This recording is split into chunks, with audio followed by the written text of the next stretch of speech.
Bienvenue sur Africa 24 dans cette nouvelle édition de l'information. Voici les titres de l'actualité. Fin de mandat pour la MINUAD, la mission des Nations Unies et de l'Union africaine au Darfour. D'un commun accord, le Soudan et les États-Unis ont décidé d'un retrait dès le mois d'octobre 2020. La MINUAD devrait être remplacée par une nouvelle mission politique de l'ONU. Destitution du premier vice-président de l'Assemblée nationale, Jean-Marc Kabound, en République démocratique du Congo. Le président intérimaire de l'UDPS a été destitué à la suite d'une pétition lancée par le député du MLC, Jean-Jacques Mamba. Et enfin, nous irons à la rencontre de Gaël Faye à l'occasion de l'avant-première de Petit Pays, son premier roman adapté au cinéma.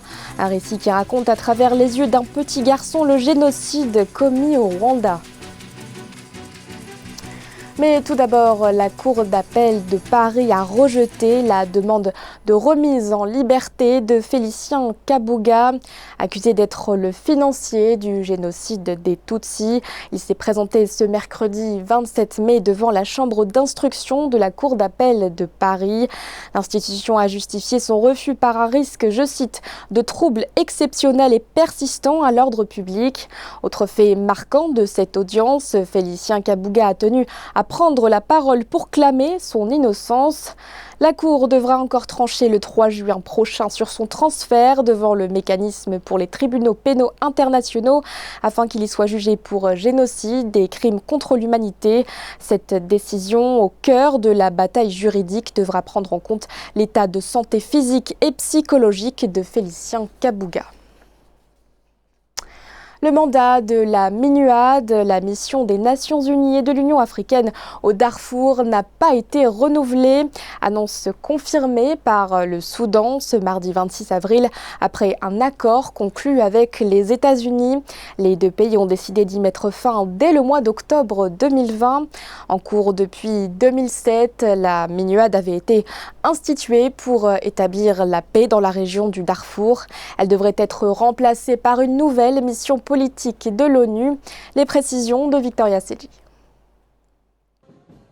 Fin confirmée de la mission des Nations Unies et de l'Union africaine au Darfour, MINUAD, en octobre 2020. La décision a été communiquée ce mardi 26 mai par le Conseil souverain du Soudan et découle d'un consensus entre le Soudan et les États-Unis, entériné depuis plusieurs semaines. Le 9 février dernier, le Premier ministre soudanais Abdallah Hamdok avait appelé à la création d'une mission politique des Nations Unies qui serait, elle, destinée à remplacer la MINUAD dans le pays. M. Abdel Fattah al-Burhan est convenu avec les deux responsables américains de mettre fin au mandat de la MINUAD en octobre prochain et de ne pas le renouveler. Samedi 23 mai, le gouvernement soudanais a annoncé avoir terminé la rédaction d'un certain nombre d'amendements sur le projet de résolution de l'ONU. Projet qui entend établir une nouvelle mission politique au Soudan, conformément au chapitre 6 de la Charte des Nations Unies sur le règlement pacifique des différends. Cette perspective nouvelle va pouvoir permettre de rebattre les cartes. C'est aussi une fenêtre de tir pour ce qu'on appelle le dialogue diplomatique et notamment permettre au pays de pouvoir notamment sortir de l'ostracisme. Les relations entre les deux pays étaient restées tendues pendant le régime d'Omar el-Béchir. Dans un contexte de rapprochement entre Khartoum et Washington, le Soudan a exhorté les États-Unis d'Amérique à contribuer au progrès des pourparlers de paix soudanais organisés à Djouba, la capitale du Soudan du Sud. Également à retirer le pays de la liste des États soutenant le terrorisme. En République démocratique du Congo, l'Assemblée nationale a voté ce lundi 25 mai la destitution de son premier vice-président Jean-Marc Kabound.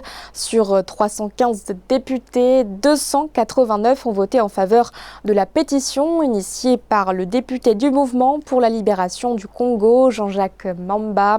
Il avait accusé le président intérimaire de l'Union pour la démocratie et le progrès social d'avoir terni l'image de l'Assemblée nationale. Un reportage de notre correspondant Jacques Amboka. Jean-Marc Kabunda Kabound, destitué de son poste de premier vice-président du bureau de la Chambre basse du Parlement en RD Congo. À la suite d'un vote s'étant déroulé en séance plénière ce lundi 25 mai, sur 315 députés votants, 289 ont voté pour, 17 contre, alors que 9 se sont abstenus. C'était une plénière émaillée de violences entre certains députés de l'UDPS opposés au vote et ceux d'autres groupements qui ont soutenu la déchéance de Jean-Marc Kabound. Qu'il ne s'est pas agi ici d'une question où un clivage politique s'est exprimé. Ce sont des députés à la quasi-unanimité qui ont désavoué leur premier vice-président en raison d'un manque de sens de l'État, d'un manque de stature d'homme d'État et de son comportement inacceptable vis-à-vis de leurs collègues. Alors il y a un esprit de corps qui se manifeste lorsque des députés, toutes tendances confondues, désavouent votre manière de traiter brutalement des collègues. La déchéance du premier vice-président de l'Assemblée nationale est partie d'une pétition initiée par le député Jean-Jacques Mamba du Mouvement pour la libération du Congo. Cependant, certains analystes craignent que cet épisode, qui marque les relations des fois tendues entre le FCC et le CACH, ne puisse avoir des conséquences sur l'avenir de la coalition. Il n'est pas exclu que le fait d'avoir déchu Kabound hier puisse avoir une implication ou un impact sur l'avenir de la coalition, dans la mesure où les membres de la partie CACH, ou du moins ceux de l'UDPS, pourront s'interroger sur la manière dont on pourra encore coexister ou cohabiter pendant qu'eux sont victimes des actes de l'autre partie. Donc c'est à ce niveau-là que se pose le problème de l'avenir de la coalition. Président ad intérim de l'Union pour la démocratie et le progrès social, nommé par le président du parti Félix Tshisekedi, Jean-Marc Kabound était par ailleurs le symbole de la coalition FCC-CACH dans la Chambre basse du Parlement. Le premier vice-président déchu sera remplacé par un autre membre de son parti.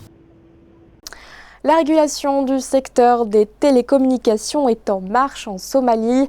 Le gouvernement aspire en effet à une meilleure réglementation de ce secteur, notamment grâce à l'adoption de la loi nationale sur les communications d'octobre 2017, une loi qui propose des licences plus flexibles. Objectif, accroître les investissements dans les télécommunications. Nathalie Mo.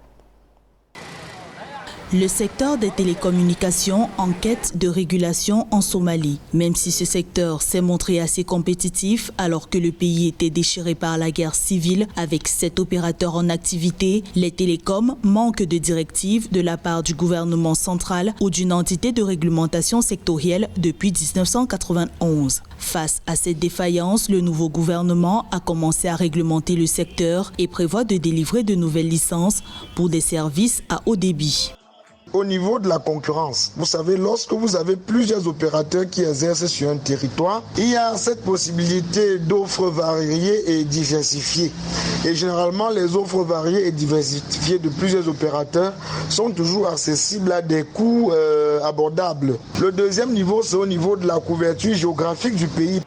La Somalie est le pays qui applique les tarifs les plus bas de services mobiles en Afrique. Le pays connaît également des avancées notables en matière d'accès aux câbles sous-marins depuis 2014. Dernier projet en date, l'interconnexion au câble DAR 1 d'une longueur de 5500 km opérationnelle d'ici juin 2020. Le foisonnement des opérateurs va encourager, n'est-ce pas, les services, le développement des services locaux de TIC, et voilà que l'économie numérique va suivre. La formation d'un nouveau gouvernement en 2017 a fait naître l'espoir que le pays pourrait se stabiliser et devenir plus attractif pour les investissements étrangers. Or, des experts prévoient des effets néfastes de la pandémie de Covid-19 sur l'essor du secteur des télécoms en Somalie. En Côte d'Ivoire, le secteur de l'immobilier est sévèrement impacté par la pandémie de coronavirus. Des projets immobiliers sont ralentis et beaucoup de retards de paiement de loyer ont été recensés. Une situation alarmante pour beaucoup d'entreprises de ce secteur qui ont fermé leurs portes depuis maintenant 2 mois. Un reportage de notre correspondant Olivier Conan. La Côte d'Ivoire connaît un boom de l'immobilier depuis de nombreuses années, avec un chiffre d'affaires de 323 milliards de francs CFA en 2018.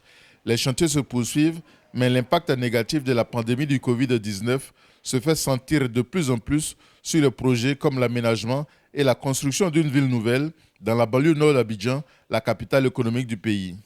L'impact est vraiment destructeur dans le plan prévisionnel d'exécution du projet. Depuis 2 mois, nous sommes fermés. Mais nous continuons à payer les salaires, à assumer les charges et à fonctionner. Les bulldozers ou autres engins travaillent. Mais les bureaux sont fermés. Au niveau du logement de bureau, le segment haut standing n'est pas affecté par la pandémie. La situation est au contraire difficile pour les loyers modérés où on enregistre beaucoup de retard de paiement. Ce retard, il est significatif dans les logements à loyer modéré. Ces petites PMU, ces petits opérateurs qui sont installés à leur compte, et qui ont des loyers qui sont faibles, et ceux-là souffrent beaucoup parce que d'autres sont dans le secteur informel qui est lourdement touché par le Covid. Cependant, pour les loyers qui sont importants, vous ne comprenez que lorsque le locataire est une banque ou une ambassade, le Covid n'a pas d'incidence directe sur son système, sur ses moyens financiers. En rappel, la Côte d'Ivoire enregistre un déficit structurel de 40 000 logements par an qui s'ajoute au stock du déficit accumulé estimé à 400 000 logements. C'est un des films les plus attendus dans nos salles cet été. L'adaptation cinématographique du best-seller de Gaël Faye, Petit Pays, doit sortir dans nos salles d'ici le mois d'août. Premier roman de l'auteur franco-rwandais, le récit raconte une histoire poignante, celle du génocide des Tutsis au Rwanda en 1994. L'adaptation réalisée par Eric Barbie a été entièrement tournée au Rwanda. Découvrez quelques images de l'avant-première à Kigali dans ce reportage de notre correspondant fraterne Dakia Yisenga. Le livre Petit Pays de Gaël Faye a été adapté en film. Et même si sa grande sortie a été annulée à cause du nouveau coronavirus, Kigali avait connu son avant-première des plus émouvants. Pour l'auteur et compositeur franco-rwandais, c'est très important que les gens de la région se sentent représentés dans des productions internationales sur des histoires locales. Pour moi, c'était important parce qu'on est une région qui n'existe pas vraiment dans le cinéma ou dans l'imaginaire mondial.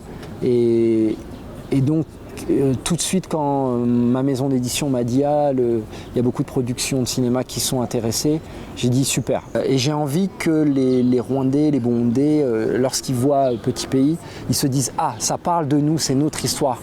Enfin, le cinéma parle de nous, par nous. Petit Pays parle de l'histoire et des conséquences du génocide commis contre les Tutsis au Rwanda, du point de vue d'un enfant dont la famille franco-rwandaise vivait au Burundi lors des massacres. Le tournage du film s'est entièrement déroulé au Rwanda avec des acteurs majoritairement de la région des Grands Lacs. Alors moi, pour les jeunes cinéastes rwandais ou burundais ou congolais, disons les jeunes cinéastes de la région, mon conseil c'est de ne pas hésiter à se raconter soi.